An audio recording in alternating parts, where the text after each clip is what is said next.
Bismillahirrahmanirrahim. Assalamualaikum warahmatullahi wabarakatuh. Perkenalkan, nama saya Meria Putri, BP 1811000069. Baiklah, di sini saya akan mempresentasikan hasil dari pemahaman saya sendiri di mata kuliah Cloud Computing. Baiklah, di sini untuk tugas akhir kami, tugas UAS, yang dimana kami mendapatkan tugas ada 2 video yang harus kami pahami dan harus kami presentasikan kembali.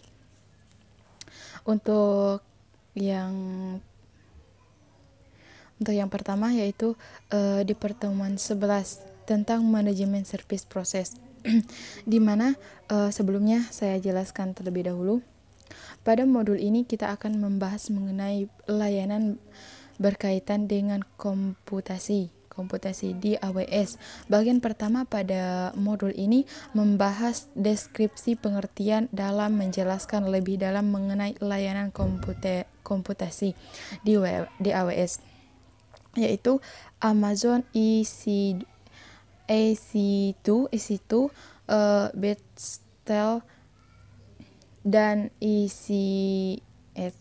Pada bagian kedua dijelaskan salah satu penerapan layanan komputasi di AWS, yaitu Amazon EC2. Penjelasan tersebut meliputi langkah-langkah mengerjakan untuk menjalankan virtual mesin dan pengetahuan sumber dan informasi.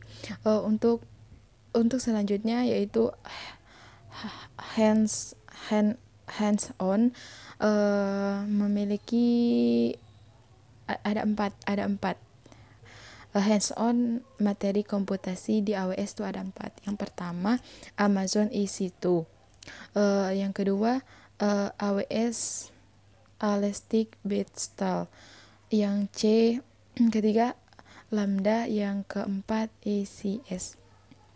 Baiklah, itu untuk video yang pertama yang saya pahami. Dan untuk video yang pertama itu bagaimana nanti kita akan membuat akun AWS-nya juga. Di sini kita diajarkan dari dasar-dasarnya. Dan untuk video kedua bisa dikatakan itu kelanjutannya agar kita bisa membuat suatu proyek dari mata kuliah ini. Untuk yang kedua, di mana saya memahaminya, temanya yaitu judulnya itu hands-on materi layanan basis data di cloud computing. Untuk sebelumnya kita jelaskan terlebih dahulu pada modul ini akan membahas mengenai layanan basis data rasional dan data warehouse di cloud computing. AWS memiliki basis data Amazon Aurora dan Amazon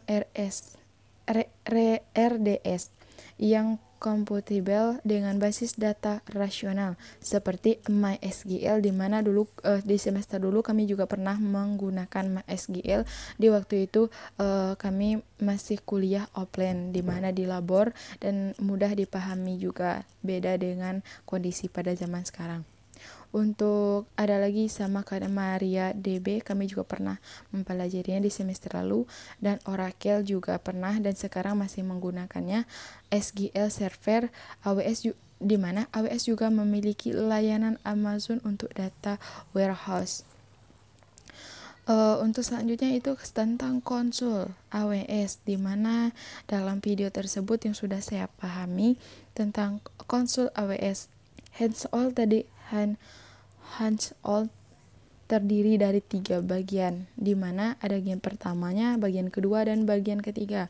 Untuk bagian pertama itu membuat Amazon VPC untuk Amazon RDS, di mana yang dimaksud VPC itu adalah virtual untuk menyimpan basis data atau untuk menyimpan basis datanya. Untuk yang bagian kedua, membuat web server dan Amazon RDS, di mana RDS itu seperti XAMPP, di mana dulu kami juga pernah di semester kemarin kami juga menggunakan XAMPP. Mungkin sampai sekarang kami menggunakan XAMPP. XAMPP itu ketika kita menggunakan sama seperti MySQL. Kalau kita menggunakan MySQL dibantu oleh XAMPP, diaktifkan dulu XAMPP-nya, baru kita masuk ke MySQL biar dia tuh terkoneksi. Untuk ketiga, bagian ketiga itu melakukan backup dan restore DBS DBS snapdb snapstall. Yang dimaksud dengan backup itu yaitu aktivitas backing agar data tidak hilang. Backupnya perlu restore dari snapshot database pada waktu tertentu. Sering membackup dan restore data kita agar tidak hilang gitu. Kalau bisa itu di waktu tertentu, kalau bisa 1 bulan sekali juga bisa kan.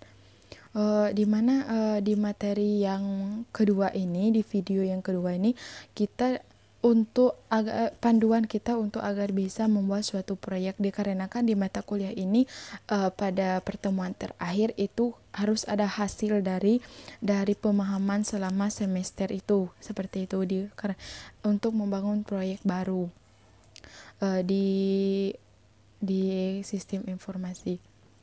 Baiklah, untuk pemahaman video yang pertama, yang kedua itu tentang hands on, di mana kita diajarkan itu dari dasarnya membuat suatu akun HWS juga, di mana kita tahu fungsi dari cloud computing itu apa di mata kuliah ini, dan tujuan akhirnya, hasilnya, outputnya itu adalah di mana kita bisa membangun sesuatu proyek yang baru di bidang sistem informasi. Baiklah, sekian, terima kasih. Itulah yang dapat saya pahami dan saya sampaikan melalui video ini untuk tugas UAS akhir. Jika ada kesalahan dan ada kekurangan mungkin banyak, saya mohon maaf karena kebenaran hanya milik Allah Subhanahu wa taala. Akhir wa kalam, wabillahi taufiq wa hidayah. Wassalamualaikum warahmatullahi wabarakatuh.